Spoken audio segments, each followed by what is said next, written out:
Welcome to the Lever Report, a weekly video newsletter for talent strategy leaders to navigate the week ahead. I'm Drew Fortin, here with your latest update for the week starting Monday, March 17th, 2025. The market is officially in correction mode. Costco's culture remains strong, how the federal workforce reductions show HR leaders what not to do, and the connection between employee well-being and business performance. Here's the talent strategy news to start your week. In market news, the stock market dropped 10%, officially marking it a correction. Some expect the correction to continue into May based on research from prior cycles. Uncertainty remains as President Trump's tariffs could impact inflation in the coming months, making it difficult for businesses to plan and leading to higher prices for consumers. Although the February Consumer Price Index rose 0.2% for the month and 2.8% annually, demand for non-essential items is slowing at major retailers like Target and Lowe's, and major airlines reported that air travel is down. The latest job openings and labor turnover report from the Bureau of Labor Statistics also seems to be lagging on this news, as January's report published last week shows job openings increasing in January to 7.74 million, driven by gains in the retail and finance sectors. This news continues to signal an economic slowdown and a shift in consumer spending. HR leaders need to be most prepared for impacts to employee engagement, retention, and benefits. The uncertainty surrounding tariffs and inflation and the general shaky market news could also lead to increased employee anxiety and decreases in morale. Many HR leaders are walking a tightrope right now of remaining honest and transparent while trying to keep a positive workplace culture. Our industry story this week comes back to Costco. The retailer cut a new employee deal that includes a $20 minimum wage, with average wages rising to $31.90. The 3-year contract guarantees $1 an hour raises in 2026 and 2027, and junior staff will see their pay increase by 50 cents an hour each year. Costco CEO Ron Vacris described the new agreement as a reflection of the company's commitment to providing industry-leading pay and benefits for our employees. We recently covered Costco's approach to the DEI backlash, where they decided to keep their current DEI policies in check despite the market pressures. This new employee deal is no different. Costco remains an excellent example of how, when vision and values are clear, decisions are easy. There are too many examples of companies pulling complete reversals, think Google, Meta, and Target, that show a genuine lack or appreciation of talent strategy. Our talent industry news this week will focus on all that's happening in the federal government with the restructuring of the workforce. Last week, a federal judge ordered multiple federal agencies to rehire tens of thousands of fired employees Thursday, and the latest legal blow to the Trump administration's mass layoff effort, as more agencies announced plans to slash their workforces.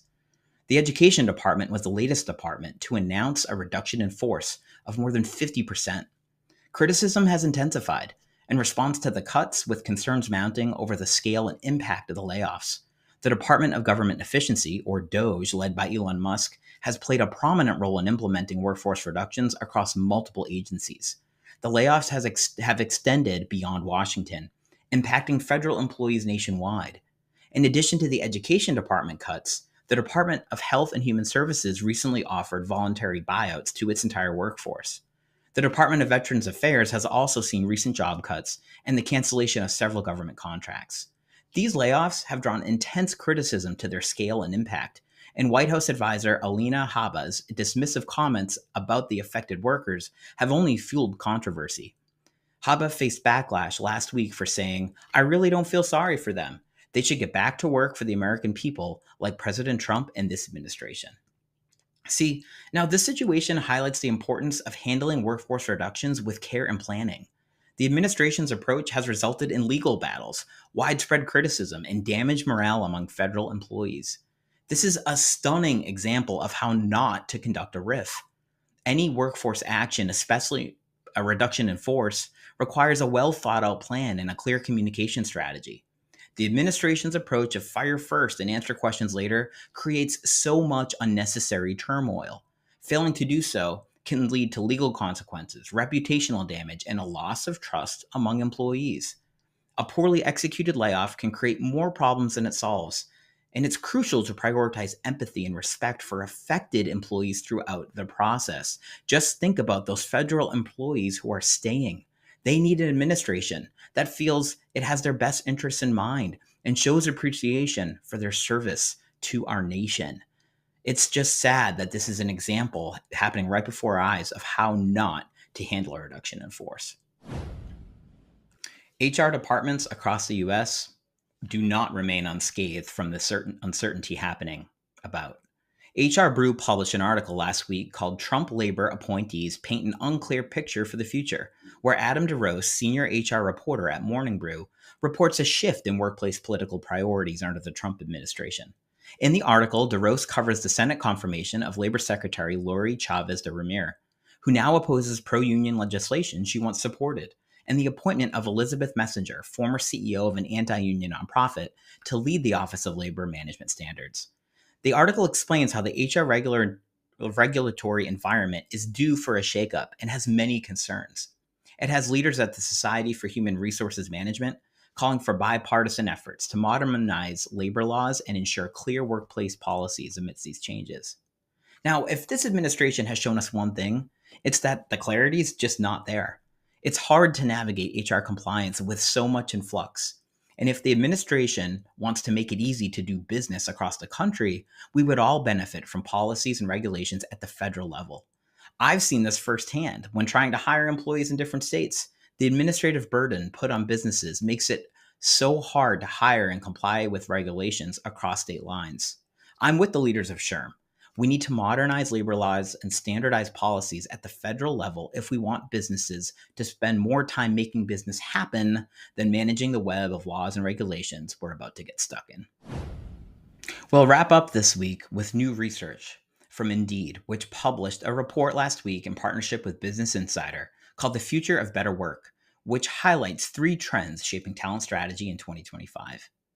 The first trend, economic uncertainty is driving new approaches to hiring. We've all seen this. There's a focus on pay transparency and skills-based recruitment. Trend 2, work well-being has emerged as a key strategy for attracting and retaining talent, with companies prioritizing employee happiness and job satisfaction. And trend 3, the report explains how AI is poised to have a major impact on various industries, but concerns about job displacement are unfounded. I want to take a moment to focus on trend number 2 about well-being. Considering the prior stories we just covered, this topic has never been more critical. The report includes research from the University of Oxford that shows a direct correlation between employee well-being and business performance.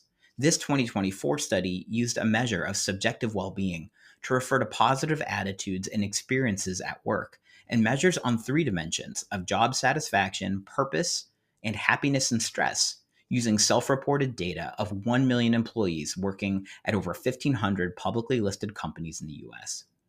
This report emphasizes how successful businesses are built by the people behind them, and that hiring talented or smart workers is not enough to get the job done. Businesses actually have to create conditions that are conducive to their success, and the results speak for themselves. The study shows positive and significant relationships between employee well-being and company performance. Companies with higher levels of well-being are more profitable.